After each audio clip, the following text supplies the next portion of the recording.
This is the Kevin Trudeau Show. I am exposing the corruption in government and in major multinational corporations. We're telling you the things that they don't want you to know that will make your life better.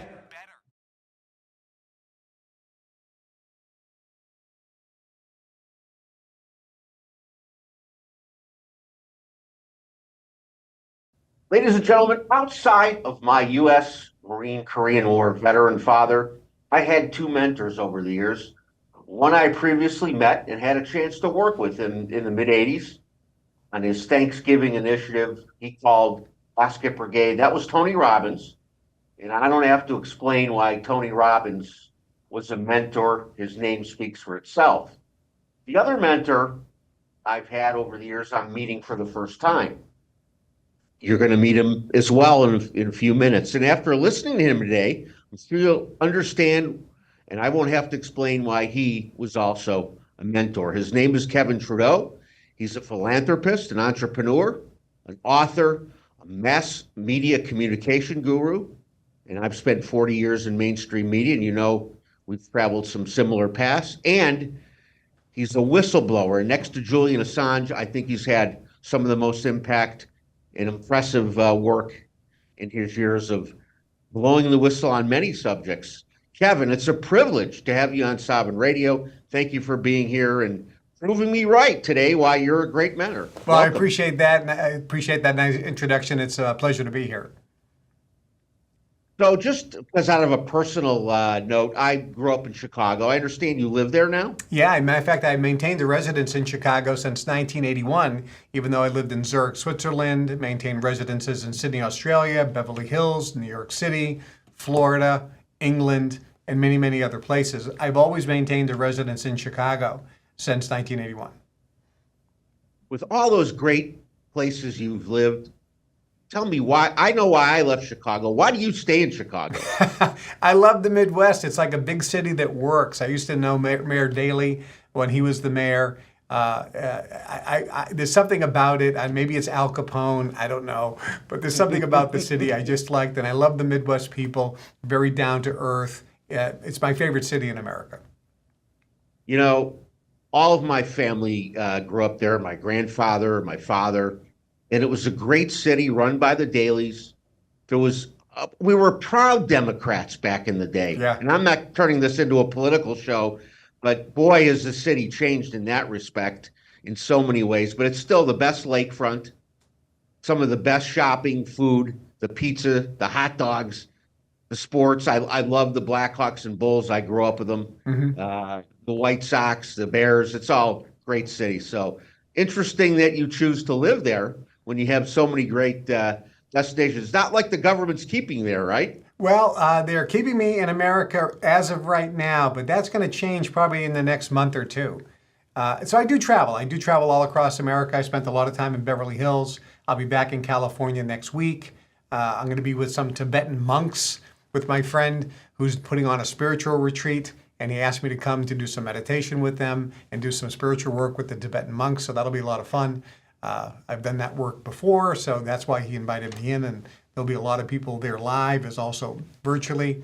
And yeah, I like California for the hiking, not necessarily the traffic or the politics, but for the weather and the hiking. Well, so important to keep up the spiritual work that we all do, especially now with so much going on. But Kevin, you created a program that really I've listened to, as I told you before we started recording, 10 times over, I don't know, it's been, when did you create Your Wish is Your Command? It's been over 25 years that I actually recorded in the Swiss Alps, and it's called Your Wish is Your Command, How to Manifest Your Desires.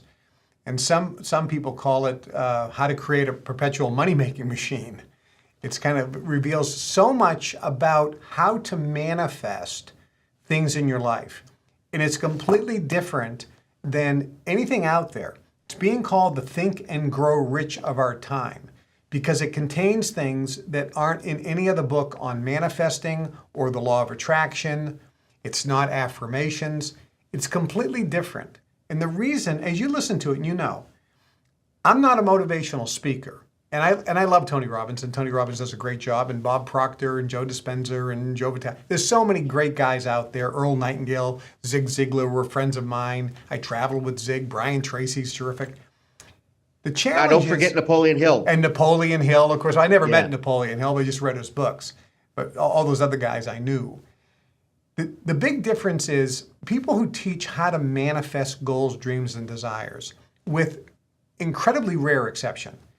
When they started writing their first book on how to get rich or how to manifest, they were all broke. And they made their money selling books and audio courses and live seminars on how to manifest. That's how they made their money. I generated $25 billion in business before I ever gave a lecture on how to manifest anything. So I had real companies. I launched the Golf Channel in the UK, Shop America, which was a shopping channel there. I had another TV channel called UTV. I hosted a television show there. I had manufacturing facilities set up in Australia and England. We had offices in England, businesses in Europe, South Africa. So I had real companies. I really applied how to manifest out of nothing. And keep in mind, I never went to college. My dad was a welder. I grew up on the wrong side of the tracks. I had a learning disability growing up. I was told I was learning disabled. So I didn't have all the things going for me. I had no connections, no education, no money. Starting with zero, I learned how to use my mind to create and manifest in my life what I wanted. And that's when I went into the Swiss Alps and took 100 people. They paid $50,000 a piece. And I taught them the secrets that I had used to generate billions of dollars in sales. There was 100 people there, and I recorded it. And those people included, there was a king there was members of royal families there. There were incredibly successful business people that wanted to learn more. And there were some people that were just starting off in their career. So we had a whole bunch of economic zone people there in terms of age and where they were financially. And the results were just off the charts. So I took the recordings and then made it available to the American public. And it teaches stuff that just isn't taught on how to manifest because most of these people don't know what's in the Your Wish is Your Command program. I think what you taught allows people to live a wildly abundant life if they really master it. And it's the kind of techniques that the global elites, quote unquote, have been using for years, although you have a style of your own, of course. The secret society and the boys club that George Carlin said, and you're not in it, right? So when you came out with that, I was telling you earlier, I thought, my God, this guy's putting himself out there teaching this stuff because they don't want us to know this stuff. They don't want us to be abundant. They want us to be in our slave, and they want to be our slave masters. Do you see it that way? Well, I don't see it that way. I know that's how it is. As you know, I was in the Brotherhood, which is a secret society that is very secret because very few people have heard of it. I've been to Skull and Bones Island. Skull and Bones out of Yale University is a secret society that George Bush was a member of, John Kerry, and it's not so secret. George Bush talked about it in his book. He said, I'm a member of a secret society out of Yale called Skull and Bones, a society so secret, that's all I can say about it. So it's secret, but I've been with the Bonesmen. I've been to Bohemian Grove. I've been at the Council of Foreign Relations, and I've been at Bilderberg meetings. I was at the Sea Hotel in Rotterdam, Germany, when the Bilderberg met, and other locations too. So I know what is going on behind the scenes. And I know that the privileged elites want two classes of people. They want themselves. They believe that they are engineered and designed to govern and rule. And they want everybody else. And they want everybody else to be a slave. They want them to just basically go through life and obey and be consumers. That's what they want. They think that'll lead to a more prosperous life for everyone and reduce poverty and reduce wars and so forth. When I was a part of that group, I sat down with President Gorbachev, who was a friend of mine. We flew around together. I got pictures of him and I on the private jet. Even General Schwarzkopf, we traveled together. And we talked about this, and it's like, look, if this information on how to use your mind to manifest goals, dreams, and desires was revealed, most people aren't going to take advantage of it. because they are a slave. They're walking around in a trance. But there's going to be some people that will, and they can improve the quality of their life. They can become happier, more at cause over their environment. They can manifest things quicker and easier than before. They can provide for their families, and that'll help society. I was vetoed on that. So that's when I left the Brotherhood, and that's when I did the Your Wish is Your Command program. And as you knew, once I started revealing this, like there's one thing that I revealed, and that is when you take 100 wealthy people and you put probes on their head for a day, you find that their brains are broadcasting in between, right at the connection point between the theta brainwave frequency and alpha. That frequency is called the billionaire brainwave, or it's the wealth wave. If your brain is operating there, when you're thinking a thought, it goes into the physical universe and it starts this magical attractive power, and you can start attracting it into your life. But most people, you take 100 people that are making less than 100 grand a year, put brainwaves sensors on their head for a day, their brains are operating in the beta frequency. And the beta frequency is really called the poverty wave. It's the slave wave.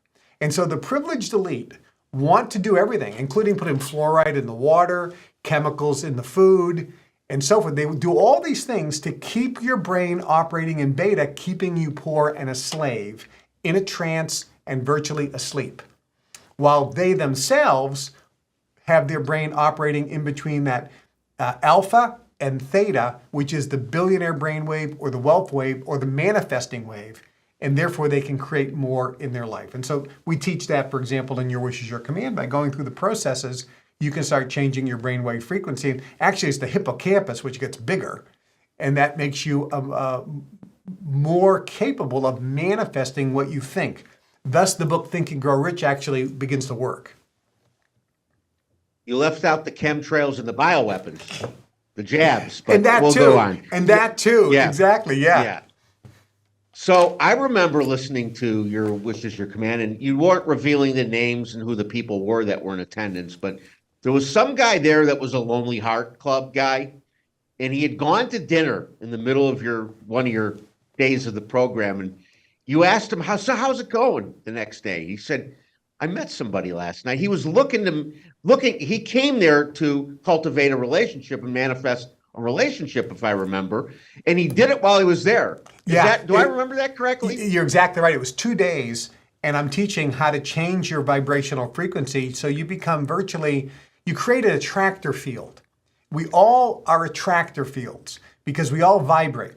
Neuroscience knows this. They say that the brain vibrates frequencies. I said this 30 years ago, that the brain is both a receiver and transmitter of frequencies. Neuroscientists now have proven that to be true. So this guy comes, one of the things he wants to manifest is a relationship. He wasn't very confident with women, was afraid to go up to women and so forth. And therefore, he was virtually repelling women because of his insecurities. So after the first day, he goes to dinner. And he goes to and he tells the story. He went to dinner in the restaurant in the area, and he sat by himself. And he says this woman comes up to him and introduces herself and says, I'm here alone. Would you mind if we share dinner together? And he's like, did Kevin send this person over to me or something? Is this a setup? He thought you set him up, didn't you? He thought it was a big setup. And he said, we hit it off. She was American. He was from America. They didn't know each other was American. And they started the relationship. He goes, it was like magic. It was like the universe, everything changed. The universe was working or conspiring on for me to help manifest for me in my life what I wanted. And that's what can happen to people. Well, that's the difference of your program. The manifesting techniques are just amazing, really and truly. Explain the difference between The Secret, which said the secret is manifesting, but I didn't tell you how. Well, how do you manifest? What's the secret to your success and manifestation? Yeah, when the book The Secret came out, it's a great book. I recommend it. The movie, I recommend it. A lot of my friends are in it. I know these guys. Virtually not one person in The Secret that is recommending it ever made any money except selling books and tapes on how to manifest things. Yeah, I talked about that. Okay. But they're still good guys, and they have good programs. The secret is basically saying the law of attraction. Think about what you want, picture it, and then whatever you think about will come into your life. Earl Nightingale said that back in the 60s. He had a record album called The Strangest Secret. And the strangest secret was you become what you think about most of the time. And then back in the 20s and 30s, Hanil had a book, The Master Key to Riches, and there was a book called The Science of Getting Rich by Walter Wattles. They talked about that the brain is actually a transmitter and receiver of frequency, and if you think about something and visualize it, it can actually manifest. You create an attractor field or a magnetic pull, and it begins to manifest. The problem with this is it doesn't work for 99% of the people. And even when Napoleon Hill talked about this in his book Think and Grow Rich, or his other work called The Law of Success in 16 Lessons, they didn't realize that the secret, the one thing that makes all the difference, is what brainwave frequency you're broadcasting on. So if I'm thinking of, I want a Rolex watch, or I want to increase my income by $10,000 a month, or I want a relationship, if your brain is broadcasting on beta, the universe doesn't pick it up, and you're not going to get it. If your brain is broadcasting in between alpha and theta, that goes right into the physical universe, and scientists now, quantum physics, can see that if your brain is broadcasting on that frequency in between alpha and theta, and you think a thought like, I want a Ferrari, I want a Rolls Royce, or I want to make $10,000 a month more, they can see the molecules in the ether actually vibrate. Scientists now see that. But if you do the same thing and you're broadcasting on beta, nothing vibrates in the physical universe.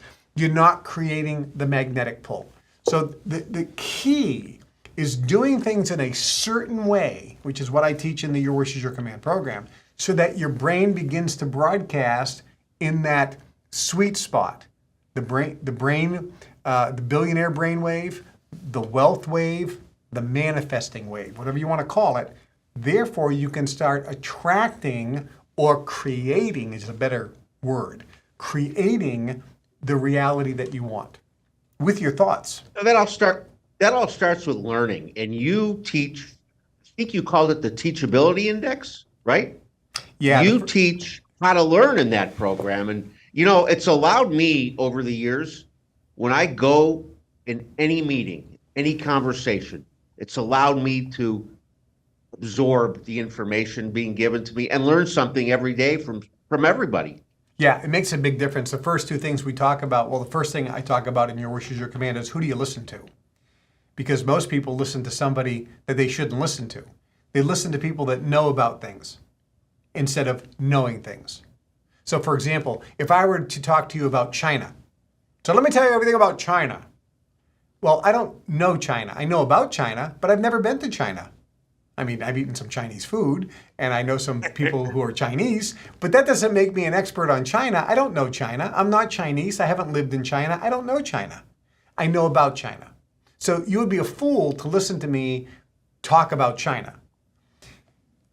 In the same way, when you listen to somebody who never made any money, never manifested things in their life, that are stressed out and get angry, and their buttons are always pushed all the time, and they're telling you how to manifest your goals, dreams, and desires, and they're making money selling books or audio courses or seminars or webinars on how to manifest, they are telling you what they know about. And all they're really doing is they just buy a bunch of books on law of attraction, and I've seen these guys, and I'm with them. I'm in their house. Yeah. I'm putting together a new course. How are you putting together the course? Well, I bought all these other books, and I'm just picking out the best thing from each one, and I'm kind of regurgitating it in my own little style, and that's what I'm going to teach. They don't know what they're talking about. They know about it, but they don't know it. So when somebody said, how did you put together the Your Wish is Your Command program? I said, I pulled from the training I got in the Brotherhood early on in the late 60s and early 70s. And I pulled from applying that into my life to generate billions of dollars in real business. And so when I teach the Your Wish is Your Command program, I'm a person who has what you want and has been where you are. So who do you listen to? You listen to somebody who has what you want, but has been where you are. That's critical. And ideally, somebody who actually used what they're teaching before they ever taught it and got great success. So that's like the first principle. And the second one you just mentioned, the teachability index, which is if you want to learn anything, you have to be teachable or coachable. Michael Jordan was coachable. Tiger Woods was coachable. They were teachable. LeBron James, coachable, teachable. The top athletes, they're always said to be the most coachable. They are willing to learn. So the teachability index says you have to have a high willingness to learn, which means you're willing to put in the time and the effort. You're willing to pay the money, to put in the time, to put in the effort. You want to learn. High willingness to learn. But number two, you have to have a high willingness to accept change. And most people don't have a high willingness to accept change. They're never going to learn anything. And that's really the critical part, because when a person goes through, whether it's your wishes, your command, or any of the other things that we offer, they're going to be learning things that they haven't heard before. And they're going to have to change their way of thinking, change their speech patterns, and change some of their actions. Because if they don't change, nothing's going to change. Brian Tracy said it best this way. He said, if you want things in your life to change, you're going to have to change things in your life. And a lot of people aren't willing to change. Yeah. So true. You know, some of us are born into better situations. My grandfather, after being a Chicago cop, he owned gas stations. He was selling gold and silver in the 60s, I think. So I had a man I can learn from, right? He wasn't a janitor like my best buddy. His grandfather and father were a janitor.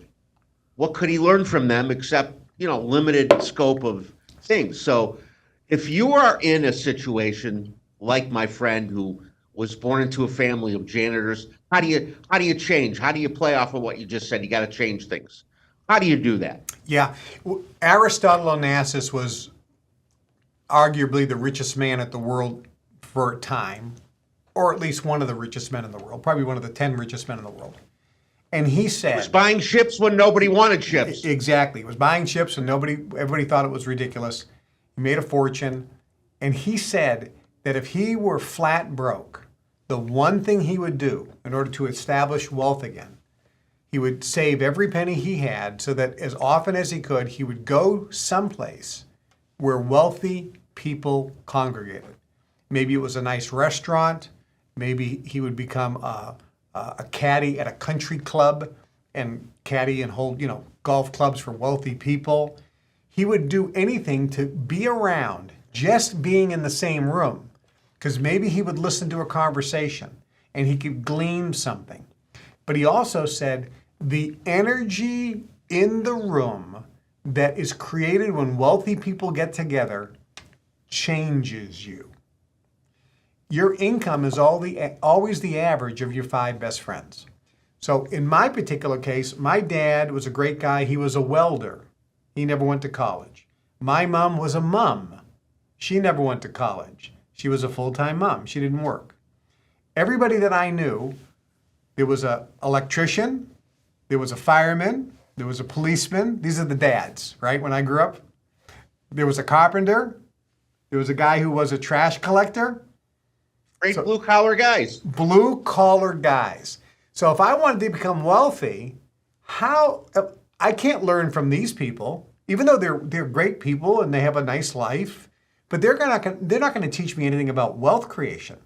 So I had to say, where can I go? And there was a restaurant called Hawthorne by the Sea. It was owned by a guy named Athanas, Anthony Athanas, a Greek guy, immigrated.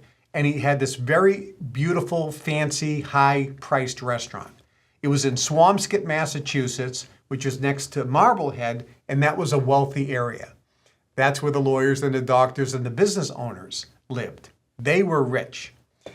So I got a job at that restaurant so I could basically be in a room with rich people.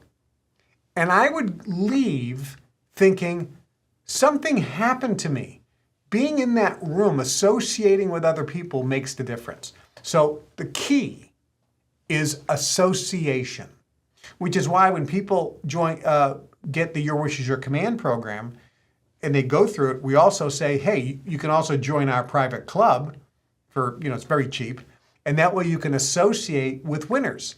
You can meet millionaires, celebrities, very wealthy people. You can meet people that are positive, motivated, whether it's in a local chapter meeting or a virtual meeting online, or you can come to one of our global events. We take over an entire cruise ship in January. The Norwegian Cruise Line Pearl, 2,200 people.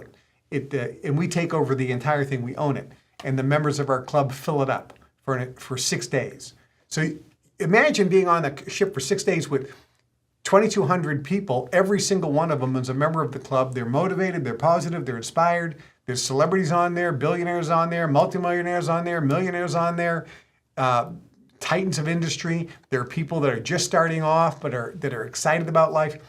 That creates an environment of energy that's positive and high frequency and is going to change it. So association is critical to success, associating with winners, and you will become one. You use television to begin to build your empire selling things. Now, in the 80s, when I got out of college, I started a television media company. I was showing small businesses how to use television to market their business. You came along, started doing infomercials. I think you were one of the first guys I took notice of. What got you into the infomercial business? Well, it's very interesting because I made almost $1 billion before I ever went on TV infomercial, and nobody knew because I was running real businesses. I did marketing and direct mail back in the 70s, which made incredible amounts of money. It was in the automobile business. So I had other companies and business ventures going on before I got in TV infomercial. But that's a very interesting story because I was making a huge amount of money, huge, in a business of memory training. So we had a course called Mega Memory, How to Develop a Superpower Instant Recall Memory. And we taught people all around the world how to develop their memory skills so that they could make a speech without notes, remember names and faces, directions, appointments, things to do, how kids could get better grades with less study time, and so forth. We would sell these courses via salesmen that would go out and make live presentations, and we would teach the course. I was the president of the institute. I would actually do both. I'd do some large presentations and offer the course for sale. And I would also teach the course. And if I didn't work, then sales went down.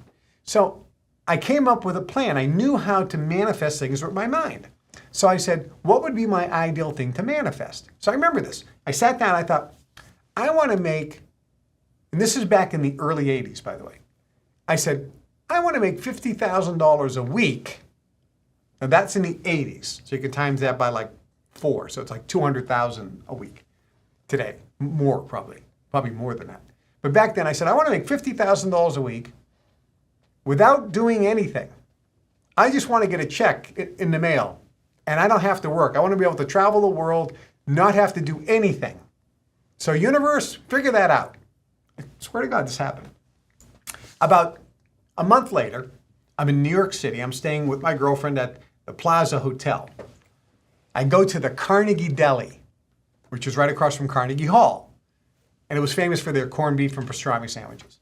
I was just going to say, great corned beef sandwiches. That's right. And when you go in, you sit at this long table, and you're sitting usually next to somebody you don't know, because it's like shared tables. Yeah. So you go up to the counter, you get seated, they sit you down, they take your order. Well, the guy's sitting right there, like right there in front of me. I'm looking at him, and I said, hey, you're Bobby Singer. I've seen you on TV infomercials. You sell the Bobby Singer method, how to win at blackjack. And he said, yeah. So we started talking, and then he says, what do you do? I says, well, I'm in the memory training business, amongst other things. I teach people how to improve their memory. And he said, you should put that as a home study course and sell it on TV. I said, no, it won't work on TV. Nobody will buy it on TV. Only salespeople buy it and high income people. He goes, I'll tell you what, I'll put up all the money. I'll produce it and pay your royalty. I said, no, you'd be wasting your money. I don't want you to waste your money because no one's going to buy it. He goes, give me your contact details, give me your business card. I'm going to send you a contract. So I went back to the Plaza Hotel.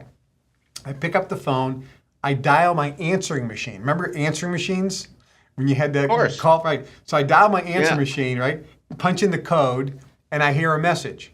Kevin, it's your old friend, Dr. Alex Duarte. I'm in Lake Tahoe, and I met another friend of yours, Ed Beckley, the TV infomercial guy who sells the how to buy real estate with no money down. Your name came up, and Ed said he wants to put you on TV, turn your memory course into a home study course, and sell it on TV. Give me a call. So I called back and said, Ed, I just met this guy named Bobby Singer. He goes, I know Bobby. Bobby's a great guy. I go, well, he said the same thing today. So I have two people in the same day, out of nowhere, offer me this gig. A few weeks after I had put that out into the universe. And Ed Beckley says, look, you should go with me. I think I'll do a better job. I said, look, whoever sends me the contract first. So I call up Bobby Singer and say, I met Ed Beckley. He goes, Ed Beckley's a great guy. You can't go wrong with him. Ed sends me the contract via Federal Express. Remember back then, that was like a huge thing. If you got a Federal Express package, it was like, ooh, you're a somebody. So I get the contract, I call him, negotiate a few points, I sign it. A week later, via regular mail, I get a contract from Bobby Singer. So I had to call Bobby and say, I'm sorry, I already signed with Ed. Well, we do the show, we shoot it in Fairfield, Iowa, which is a transcendental meditation center for TM, the meditation movement. Ed Beckley was a meditator, and so was I. So we shot it in Fairfield, put it on TV.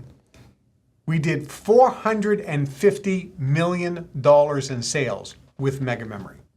$180 million in the first 18 months. And I was getting a nice percentage off the top as a royalty. My first check for the week was $52,000. $52,000. And every single week, I got a check for over $50,000. My biggest check for 1 week was $256,000 for the week. And I didn't have to do anything ever again. I just got a check automatically. Back then, you got checks mailed to you. Your product was already done. It was evergreen product. You put the show on the air and boom. Interesting. I spent a week in Fairfield, Iowa, learning transcendental meditation. Oh, wow. With Chris and Janet Atwood. I don't know if you know Chris and Janet Atwood. No, I don't think so. They casted The Secret. They put the cast together for The Secret. Oh, so, okay. Janet was a mover and shaker in publishing, but one of the best weeks of my life. I love TM. It stays with me. I still do it. Don't do it twice a day, but I go down to the beach in the morning and I try to get into 20. Are you doing TM? I do TM. I've done it since the 70s. I learned TM back in 1974. I learned the yoga asanas, the Bishna Ghosh, the 84 asanas in 84, and also transcendental meditation, where I got whispered in my ear the mantra. Yeah, the mantra. I still have the mantra. My daughter's still trying to get my mantra out of me. You can't tell anybody your mantra, right? No, it's a secret.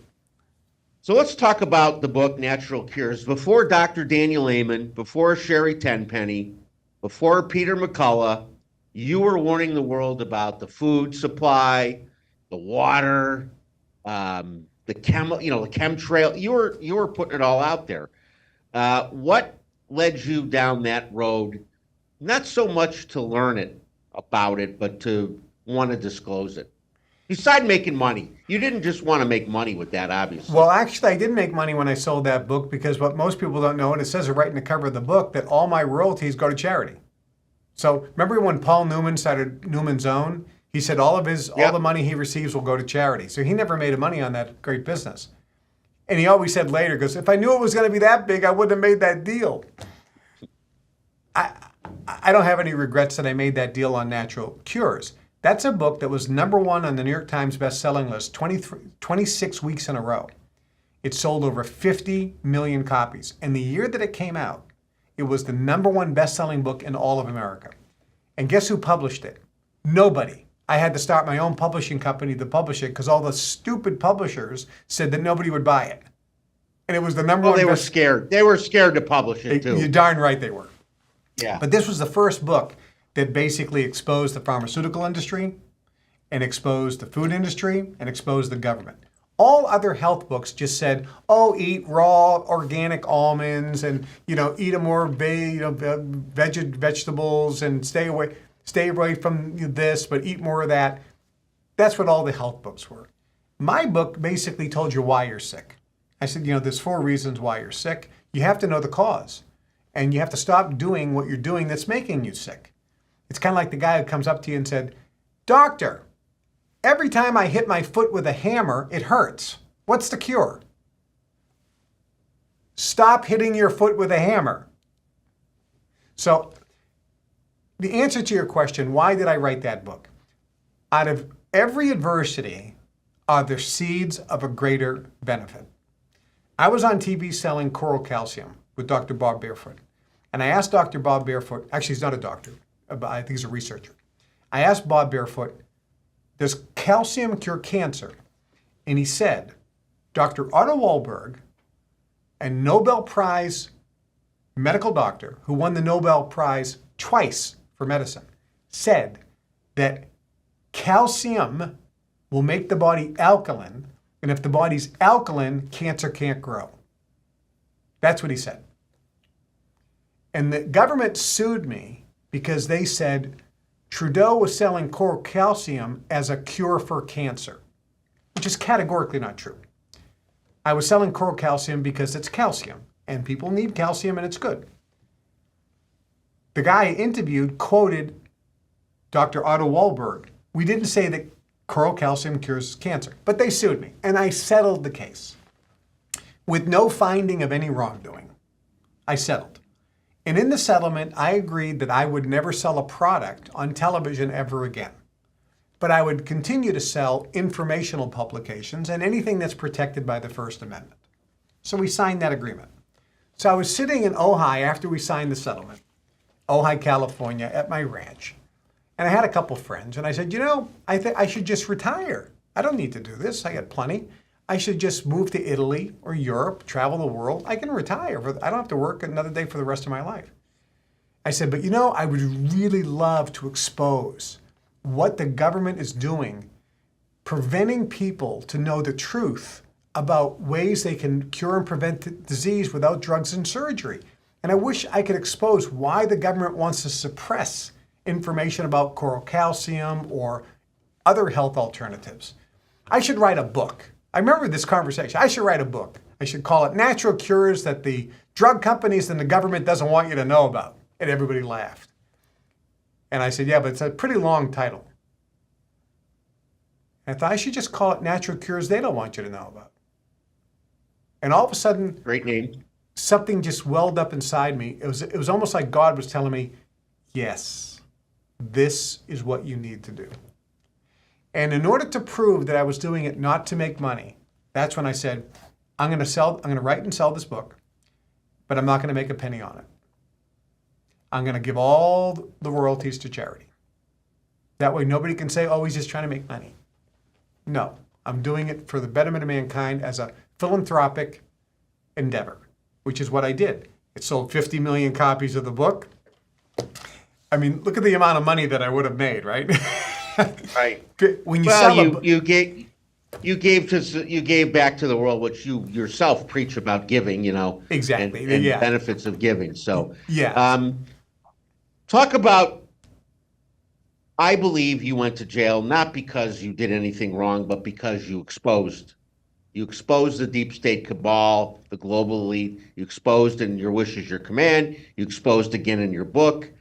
Would you agree your jail time had nothing to do with your work, but the exposing of the elites? Every lawyer that you talk to, the top lawyers in the country, the top lawyers, ex-Federal Trade Commission, senior staff, they've all been asked, did Kevin Trudeau do anything wrong? And they all say, no. Kevin Trudeau did nothing wrong. There was no fraud. I was never charged with fraud. There was no deception. I was never charged with deception. There was no criminal charges on fraud. Nothing. No criminal charges of deception. Nothing. I was never ordered to pay restitution. Ever. I was charged with contempt of court. It's not a felony. It's not a misdemeanor. There's a Latin word called surriguriitis, and I may be pronouncing it incorrectly, but it basically says it's a thing of its own. It's not a crime. And I was in prison for 8.5 years. And even the warden came up to me and said, Mr. Trudeau, I've been in the Federal Bureau of Prison System for over 30 years, and I've seen tens of thousands of inmates.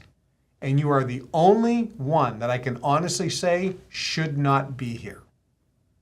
And this is the warden telling me that. So I did nothing wrong. I sold a book. I quoted the book. I expressed my First Amendment rights and my opinions. And the government said that I was in contempt of court for talking about my book in the way that I felt was honest. They thought that was contemptuous. I was found guilty by a judge and given the longest sentence in the history of America for contempt of court. And everybody knows there was only one reason: to shut me up. They tried to bankrupt me, and they put me in prison to shut me up. And they kept on saying, if you'll just stop talking about these subjects, we'll leave you alone. They would always say that off to the side. Didn't you have to refund, or you're still refunding people who bought that book, aren't you? Well, here's what the judge orders. It's very interesting. He couldn't order restitution, and it's not a fine, because nobody wants a refund. Everybody loved the book. When we sell the book, they got not only the one book, The Weight Loss Cure, they got Natural Cures and More Natural Cures Revealed. They got $90 worth of books for $29. And if anybody wanted a refund, we gave them a refund. It was less than 5%, I think. It was one of the lowest return rates in the history of books and infomercials. And the majority of people recommended the books to their friends, which is why it was the #1 bestseller. So the judge said, I want you to pay to the government $37 million. The government will then send that money back to the people. If they want a refund, they can then cash the check. And if they don't have to cash the check. And whatever is left, we'll send back to you, Mr. Trudeau. So it's not restitution, because people have an option of taking it or not. So that's still being worked out. Right as of right now, it's still undetermined exactly how much I owe, because I paid them tens of millions of dollars already. And they're holding on to it. They're not even sending it back to the people. And they did send a couple checks to people, and the people that got the checks, they don't want it. So there's a good chance that I'll get some money back in the next year or so. There's gonna be a big little payday.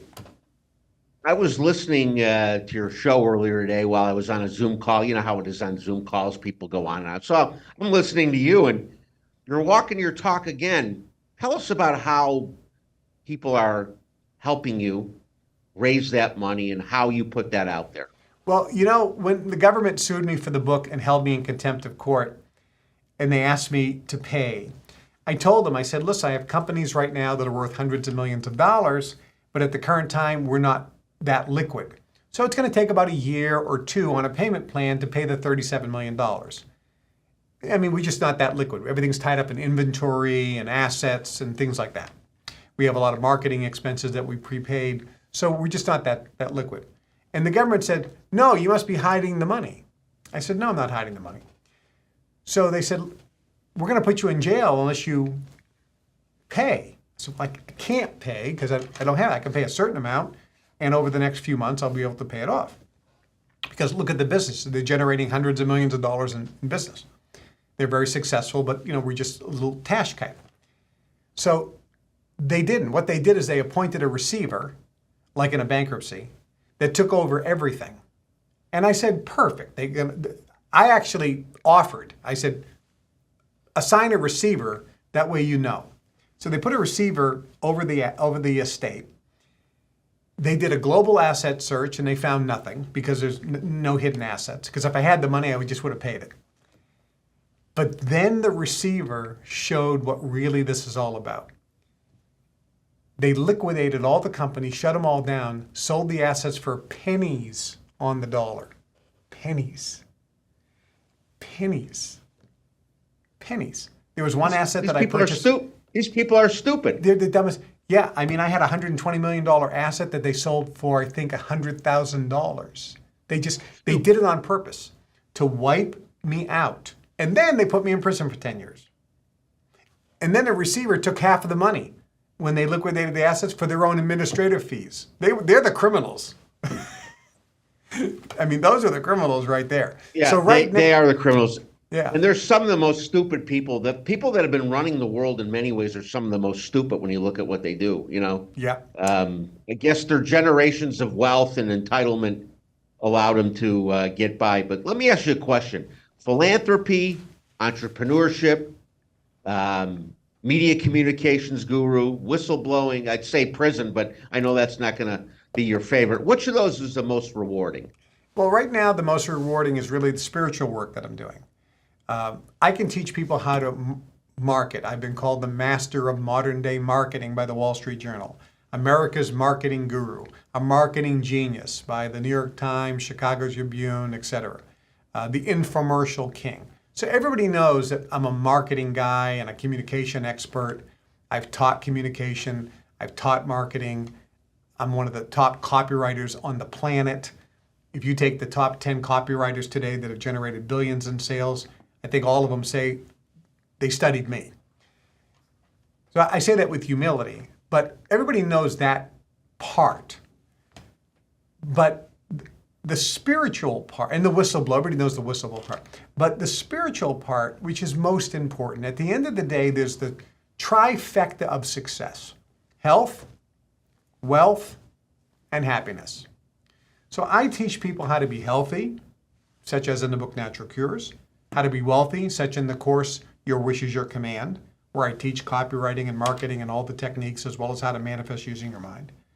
And then happiness through increased awareness, increased consciousness, breathing, tapping into who you really are, eliminating the energetic imprints that are in your field, the samskaras or engrams that key in or activate or get triggered to have you experience uncontrollable and irrational emotions. So when I free somebody and liberate them from irrational, uncontrollable emotions, crazy mood swings, when a person starts to experience bliss and joy, regardless of their external situations, that's more fulfilling than having a guy make millions and millions of dollars. And now they're not mutually exclusive.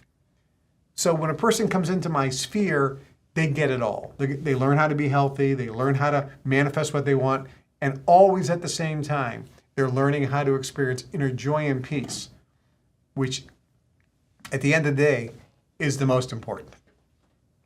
Those are not mutually exclusive things. They're all connected. Correct. So entirely connected. You are one of the best at talking about giving and receiving. I call it random acts of kindness. I live in Puerto Vallarta, Mexico. I go out on the street and find a Mexican who's hanging out and doing nothing. And inevitably, are you hungry? And the answer is yes, right? So I buy people meals all the time. I feel better than they do, I think. And you speak about that when you talk about, the gift of giving. So I want you to tell everybody listening, in your words, the giving versus the receiving and the phenomena of giving. Yeah, the secret of living is giving. It's a scriptural principle. It is more blessed to give than to receive. And scriptural, whether it's the Bible, the Quran, the Vedas, the Mahabharata, the Ramayana, it's in all of them. Giving charity, giving without wanting anything in return, blesses you. Give and it shall be given back to you 100 times, over and over and over again. What you sow, you shall reap. Giving is critical to freeing any attachment to material things. And when you're free of attachment to material things, the windows of heaven can open. And there are dozens of scriptural references that I could talk about. But at the end of the day, if you have fear that you're not going to have enough money, you'll never have money, because that fear energy is going to repel money. If you have fear of losing money, you're going to lose it, because what you fear most will come upon you. Scriptural principle. But what you give will always come back to you. It's the golden rule. It's the expanded golden rule. It's the law of giving and receiving, the law of planting and harvest. So giving is a critical aspect to success. J.D. Rockefeller, the richest man in the world, said that when he got his first job, he was paid $1.50 a week. And he said, being a Baptist, learning about tithing and giving offerings, he gave 10% of his first paycheck away to charity. And every paycheck he would pay and give 10% away to charity. And he said later that that single act, in his opinion, was the secret to his massive wealth. He gave over $300 billion away in his lifetime, in today's money. Giving creates abundance because it frees you from attachment. Most people look at money as the source of their supply. No, the universe is the source of your supply, and it's unlimited. Money itself is a renewable resource. And this is why today, you mentioned earlier, when I was on my show, at the Kevin Trudeau fan club, people make contributions and donations to me. It's an act of giving. And I get hundreds and hundreds and hundreds of emails from people that say, since I started giving, I'm getting all these miraculous financial blessings in my life. It's really almost amazing and surreal that this is happening. And so that support is helping me because it's showing the government, for example, that I have supporters, and that's allowing me to manifest a miracle in terms of a conclusion in my case with them. That's, I believe, coming to a conclusion and excellent end very, very soon now because of the people that are giving. So we don't forget, tell people how they can help you in that endeavor. Well, right now, throw the URL out. Yeah, the number one thing, if you want information on Your Wish is Your Command, there's a page which describes the whole thing. Just go to yourwishisyourcommand.com. Yourwishisyourcommand.com. So that's the number one. And if you want more information on all the other things we're doing, just go to kevintrudeau.com. kevintrudeau.com, very simple. That's a portal with all the different websites that we have. There's a lot of free information there that you can get. kevintrudeau.com. And again, if you want more information on the Your Wish program, just go to yourwishisyourcommand.com. I want you to talk about science of personal mastery for a minute, but before we do that, you have a simplified way to solve problems and solve depression. It's almost mind-blowing how simple it is. Would you tell our audience? You heard me talk about it today. You heard me talk about it on the show. I heard it today, but I've heard you talk about it a couple times. Yeah, and it is absolutely miraculous. And as I showed on the show today, neuroscientists now say it's absolutely true. I've been saying it for 30 years.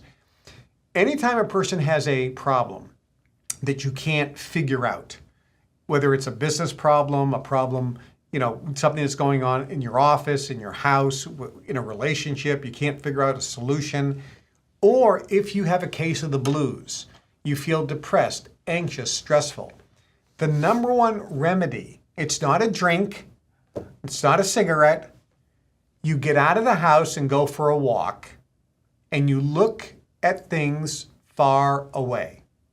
This gets you out of your head and gets your essence expanded. So you look at the treetops, you look at a building over there, you look at something over there, you look at something over there. So you look at items for a moment and you hold your attention on that item for a moment before you go to the next one. And you look at things far away. It'll help expand your essence, freeing you and freeing the field to solve the problem. Now, biologically, endorphins are released, different feel-good chemicals and hormones are released in the body by the brain, so you feel better. You're oxygenating your body because you're actually moving, so blood flow starts happening. Your mood is going to change, you're going to be elevated, and solutions will come. I mentioned on today's show on YouTube that Stephen Jobs did this all the time. That anytime he was struggling with a business challenge or couldn't figure out something, he would just, boom, go for a 10-minute walk. And he would do that very often. All rich people I know go for walks. They all. It doesn't matter what the weather is. They'll take an umbrella if it's raining and they'll go for a walk. And then when they come back, they'll feel better. Solutions will come. They'll be more relaxed. It's really miraculous, and it's a cure. temporary cure for depression. Nothing like when I have a problem with my business or my two ex-wives or um, just anything. I'm feeling a little down. Nothing like walking down the beach, looking across the water at Nueva Vallarta, the buildings and the mountains. It's just, you can't, unless you do it, you can't really explain it to people. So thanks for sharing that. Tell us about your most recent work, The Science of Personal Mastery. I don't know about it myself, so I'm interested to hear. Well, when I was away on my 8.5 year sabbatical. Sabbatical? Yeah, you were on a sabbatical. In federal prison. There are no accidents. Everything happens for a reason. So after about 2 years, so many people there started asking me, can you please share with us what you know? I was in the Brotherhood, and in the Brotherhood, there's very specific training on how to use your mind to manipulate matter and how to exteriorize from the body, how to become a remote viewer. There's all these metaphysical things that are taught in the Brotherhood to people that have certain abilities. So I went through all this training in the Brotherhood. I had to pay my uncle, which was my mentor. We call him your uncle. Most of them were men. There were some aunts, but most men. And I paid millions of dollars for this training.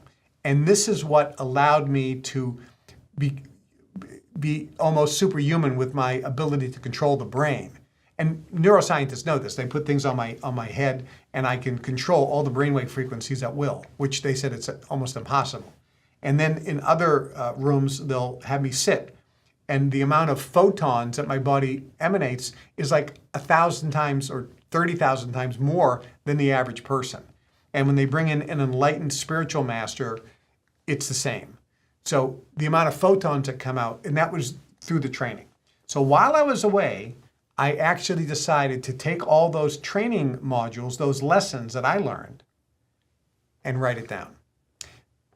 It's about this thick. There's 100 lessons called the Science of Personal Mastery course. It's how to have complete personal mastery over your mind, your thoughts, and so how you can have complete control over matter. And I wrote those down in 100 lessons. And that's what the Science of Personal Mastery course is. It's not easy to go through. You read a lesson, and there's some processes you have to do. And it says for the next 5 days, for 5 minutes in the morning, do this, and for 5 minutes at night, do this. Sometimes they just read the lesson, and it's a short lesson. Sometimes you get to a lesson and it says, good, go back and read now the last 10 lessons. You don't have to do the processes, but read it again in a new unit of time. And there's a whole series of lessons on self-image, which is so radical and magical in how it changes your whole inner gyroscope, changes everything in your life. There's 22 lessons called the money lessons, which is all the stuff that you'll never hear about when it comes to making money, ever. And people who've read it go, I've had guys who, top trainers with Tony Robbins, top people in the world in terms of knowing everything about money manifesting, and they read those and go, I've never heard any of that in my life. So it's a powerful kind of course. It's an extension of Your Wish is Your Command, it sounds like, in a lot of ways. That's exactly what it is. The Your Wish is Your Command is an audio program, and it's where everybody starts. And then they can decide where they want to go. And there's some people who've just done the Your Wish is Your Command program, and 5 years later, matter of fact, I was on a Zoom call yesterday, and he goes, I haven't done any of your training except Your Wish is Your Command. And he goes, let me tell you something. I started off making 30 grand a year when I went through it. He goes, now last year I made 3.5 million. And it's all because of Your Wish is Your Command. I had another guy tell me I use these techniques. Get this. I deposited 11 million, I think it's $264,000 in my accounts since September of 2022 to September of 2024. In just a 2-year period of time, this guy said he deposited, and he goes, and it's sworn on by my CPA, over $11 million into his bank accounts. And he said it's because of your training and what you teach that nobody else has taught. Well, I'll second that. It never gets old, Kevin Trudeau. So thanks for sharing with our audience. There's much more I'd like to talk about, but we're out of time. Tell our audience one more time where to find your work. You can go to yourwishisyourcommand.com, yourwishisyourcommand.com for information on that program. Or you can go to kevintrudeau.com, And I have all the websites there, the fan club website and different things that you can get for free. There's free training, kevintrudeau.com. Kevin, thanks for joining us. We'll have you back again, I hope. My pleasure. If you ever need a proxy for infomercials or direct response TV, give me a call. Okay, sounds good. Great to have, right, great to be here. I appreciate you having me on the show. Thank you, Kevin.